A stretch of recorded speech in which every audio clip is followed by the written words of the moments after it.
Hello everyone. In this video we are going to talk about types of cell. This is topic from chapter number 5, the fundamental unit of life. So basically we are having two types of cells. One is prokaryotic and another one is eukaryotic. Prokaryotic cells बेटा primitive sales होते हैं. These are primitive cells. Primitive का क्या मतलब है? That these are immature type. These are not very well advanced. Not well advanced. Eukaryotic cells को हम advanced cells बोलते हैं. Advanced cells. नाउ अब हम देखते हैं बच्चे कि प्रिमिटिव सेल्स को हम इमेच्योर या नॉट वेल डेवलप्ड या नॉट वेल एडवांस्ड क्यों कहते हैं. प्रिमिटिव सेल का मतलब है एक सेल में सबसे इम्पॉर्टेंट जो चीज़ होती है वो हम मानते हैं उसका न्यूक्लियस होता है, और प्रोकैरियोटिक सेल के पास न्यूक्लियस भी नहीं है. आज का जो हमारा सेल होता है वो न्यूक्लियस के साथ प्रेजेंट होता है और उसी के अंदर हमारा जो जेनेटिक मटेरियल है वो प्रेजेंट होता है. And this thing which is double membrane is known as nucleus. बाहर बच्चे क्या रहता है? साइटोप्लाज्म रहता है फिल, जिसमें हमारे डिफरेंट टाइप्स ऑफ ऑर्गेनल्स होते हैं. Suppose this is mitochondria, these are the plastid, these are the SER, these are the RERs, then vacuole is there, then small ribosomes are there, then Golgi apparatus is there. Fine. So this one is eukaryotic cell. आपने देखा होगा काफ़ी सारे mature organelles हैं जिनके सबके पास खुद की क्या हैं? membranes हैं. membrane bounded organelles are present where in eukaryotic cells.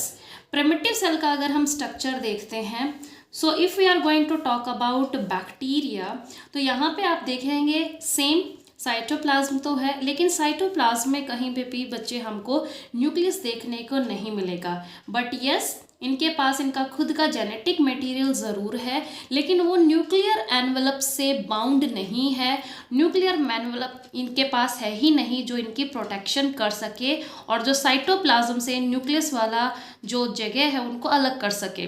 So they are having nucleoid. Nucleus की जगह प्रिमिटिव सेल के पास क्या है? न्यूक्लियोइड. और न्यूक्लियोइड वो जगह है, it is not an organelle, it is a place in cytoplasm जहाँ पे क्या मिलता है? जेनेटिक मटेरियल मिलता है. So now you can see no mitochondria, no Golgi apparatus, no SER, RER, कुछ वैक्यूल या प्लास्टिड जैसा आपको कुछ भी यहाँ पे देखने को नहीं मिलेगा. यूकैरियोटिक सेल में हमारे पास मेम्ब्रेन बाउंडेड ऑर्गेनल्स थे. यहाँ पे मेम्ब्रेन बाउंडेड ऑर्गेनल्स आपको नहीं देखने को मिलेंगे. But yes, these are having ribosomes. तो राइबोसोम ऐसे ऑर्गेनल्स हैं जो आपको प्रोकैरियोटिक सेल में भी देखने को मिलेंगे और यूकैरियोटिक सेल में भी देखने को मिलेंगे. So one common thing is there, both are having cytoplasm. Yes, it is having cytoplasm. Next thing is ribosome are found inside prokaryotic cell as well as eukaryotic cell. Other than this, they are having their cell wall. यहाँ पे cell wall हो भी सकती है, नहीं पे भी हो सकती है, क्योंकि हमारी सेल वॉल सिर्फ कहाँ होती है? Plants, bacteria and fungi. और जितने प्रोकैरियोट्स हैं उसमें आप देखेंगे कि सेल वॉल की कंपल्शन मस्ट हो जाती है. सो इस बेसिस पे हम अगर बेटा डिवीजन करें के पॉइंट्स लिखें, यहाँ पे मैं आपको डिफरेंसेस एक कॉलमनर फॉर्म में करके बता देती हूँ. यहाँ पे एक साइड हम लिखेंगे फीचर्स किसके? प्रोकैरियोटिक सेल्स के. और यहाँ पे हम किसके फीचर्स लिख रहे हैं? यूकैरियोटिक सेल्स के. तो फर्स्ट पॉइंट क्या है? Prokaryotic cells are smaller. ये होते हैं 1 से 5 माइक्रोमीटर के.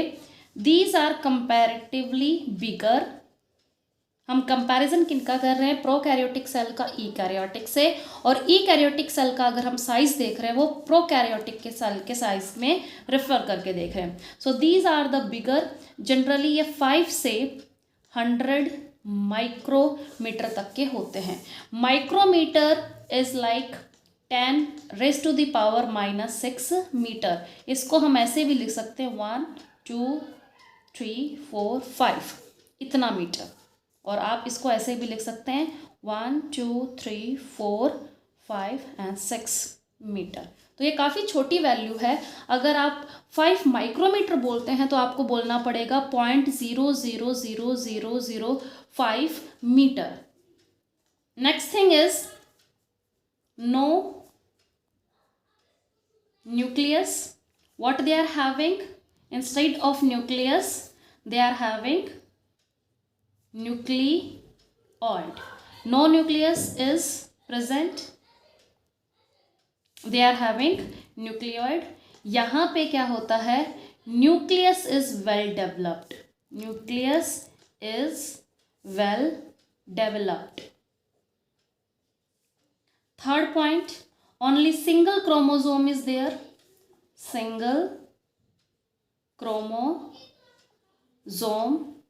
is there. यहाँ पे आपको ज़्यादा क्रोमोसोम या इनके पास ज़्यादा जेनेटिक मटेरियल होता ही नहीं है. तो क्रोमेटिन को अगर हम कंडेंस करते हैं तो क्रोमोसोम फॉर्म हो जाते हैं. तो यहाँ पे सिंगल क्रोमोसोम सफिशिएंट है क्योंकि इनका साइज छोटा है, फीचर है ही नहीं. आपके डीएनए को माइटोकॉन्ड्रिया नहीं बनाना है, बाकी सेल ऑर्गेनल्स नहीं बनाने हैं. तो जितनी भी इंफॉर्मेशन है वो छोटे से क्रोमेटिन में आ जाती है और उसी छोटे क्रोमेटिन को हम एक क्रोमोसोम में कॉइल्ड करके रख देते हैं. थर्ड फीचर हम यहाँ पे देखते हैं, more than one chromosome. More than one chromosomes are there.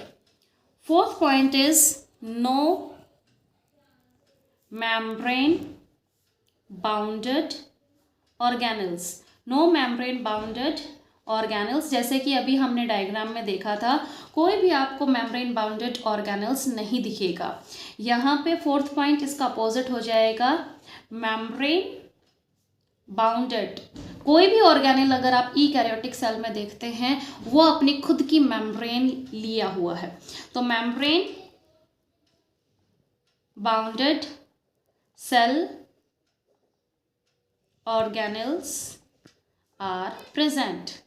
चाहे वो लाइजोसोम है, गोल्जी अपरेटस है, माइटो है, एंडोप्लाज्मिक रेटिकुलम है, सबके पास खुद की अपनी क्या है, मेम्ब्रेन है. नेक्स्ट फिफ्थ पॉइंट हम देखेंगे एग्जाम्पल का. एग्जाम्पल इज बैक्टीरिया, और यहाँ पे एग्जाम्पल में आप कुछ भी लिख सकते हैं. It could be a tree, it could be algae, it could be a fruit, it could be dog etcetera. Bacteria है, यहाँ पे ईस्ट आ सकता है, ब्लू ग्रीन एल्गी है, साइनोबैक्टीरिया है. So many microorganism which are prokaryotic still exist. आज इसका मतलब ये नहीं है कि उनका जो शेप है, सेल का साइज है वो चेंज हो चुका है. वो पहले भी मैच्योर थे और आज भी उनकी बॉडी उसी सेल से बनी हुई है. Now look at here, we are going to see another topic that is nucleus. Nucleus जैसा कि हम जानते हैं, it is known as brain और you can say boss of the cell. सबसे पहली बात, डबल मेम्ब्रेन की प्रोटेक्शन इसको दी जाती है क्योंकि ये सेल के लिए काफ़ी इंपॉर्टेंट है. सेल की सारी एक्टिविटीज़ पे इसकी नज़र होती है. Whatever the nucleus is going to say, all the other particles are going to follow its order. But ये जो न्यूक्लियर एनवलप है बीच बीच में से डिसकनेक्ट होता है, ये ओपन होता है. इन पोर्ट्स को हम क्या बोलते हैं, न्यूक्लियर पोर्ट्स. पहले हम मेम्ब्रेन की लेबलिंग कर लेते हैं. ये आउटर मेम्ब्रेन है जो साइटोप्लाज्म के साथ कांटेक्ट में रहती है. So this is outer nuclear membrane. This one is inner nuclear membrane, और इन दोनों को कलेक्टिवली हम बोलते हैं न्यूक्लियर एनवलप. फाइन. और ये जो पोर्स होते हैं इसको हम बोलते हैं न्यूक्लियर पोर्स। इन पोर्स की क्या इंपॉर्टेंस है, ये एंट्री या फिर एग्जिट करने के लिए यूज़ होते हैं। सेल के अंदर अगर न्यूक्लियस को कुछ डिमांड करनी होगी, साइटोप्लाज्म से अगर न्यूक्लियस को कुछ चाहिए तो इन पोर के थ्रू वो न्यूक्लियस के अंदर आ जाएगा। न्यूक्लियस को कोई चीज़ बाहर एलिमिनेट करनी है, साइटोप्लाज्म में रिलीज़ करनी है, तो वो न्यूक्लियर पोर की हेल्प से साइटोप्लाज्म में रिलीज़ हो जाती है। Got it. इसके अंदर हमारा एक थ्रेड लाइक स्ट्रक्चर सा दिखाई देता है जिसको हम बोलते हैं क्रोमैटिन। क्रोमैटिन होता है जेनेटिक मटेरियल जो कि मोस्टली किससे बना होता है, DNA से। यहाँ पे आप एक सरफेस में स्पॉट देखते हो, काफ़ी डार्क स्पॉट होता है, इसको हम बोलते हैं न्यूक्लियोलस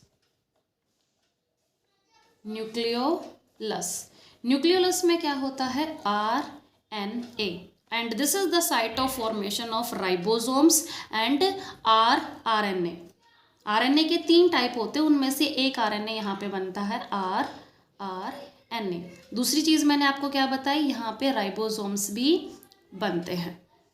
तो न्यूक्लियस आपके न्यूक्लियस में एक डार्क स्पॉट रहता है जहाँ पे RNA है, और इसकी मेन इंपॉर्टेंस क्या होती है, it is going to form ribosomes and it is going to form rRNA also. अब हमारे न्यूक्लियस के अंदर एक फ्लूइड फिल रहता है जिसको हम बोलते हैं न्यूक्लियोप्लाज्म। ये प्लाज्म वर्ड हमने पहले भी किया था।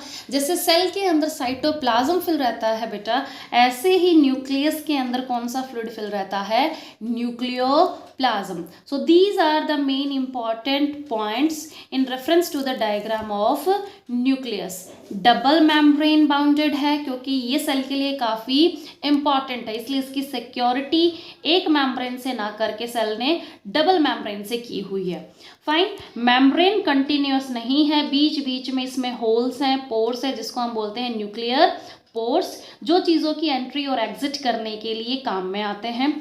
इसके अंदर एक फ्लूइड फिल रहता है जिसमें वाटर और सोल्ट्स रहते हैं, उसको हम न्यूक्लियोप्लाज्म। सेल के अंदर साइटोप्लाज्म और न्यूक्लियर एनवलप के अंदर न्यूक्लियोप्लाज्म। उसके बाद आप देखते हैं थ्रेड लाइक स्ट्रक्चर पड़ा रहता है, वो क्या है, क्रोमैटिन। क्रोमैटिन को अगर हम अनफोल्ड करके देखेंगे तो क्या निकलेगा, DNA। फिर एक डार्क स्पॉट सा हमें न्यूक्लियस में दिखाई देता है जिसको हम क्या बोलते हैं, न्यूक्लियोलस में क्या होता है, RNA। और RNA मेन साइट है, वो जगह है जहाँ पे राइबोसोम्स बन के रेडी होते हैं, और एक टाइप का स्पेशल RNA बनता है जिसको हम rRNA बोलते हैं। इस छोटे r का मतलब है ribosomal rRNA। Got it. So in this video we will be doing the prokaryotic cell and eukaryotic cell differences. ये आपको मैंने कॉलमनर फॉर्म में बता दिया है, उसके बाद हमने न्यूक्लियस किया। In next video we are going to see the another important organelles of cell. Thank you everyone.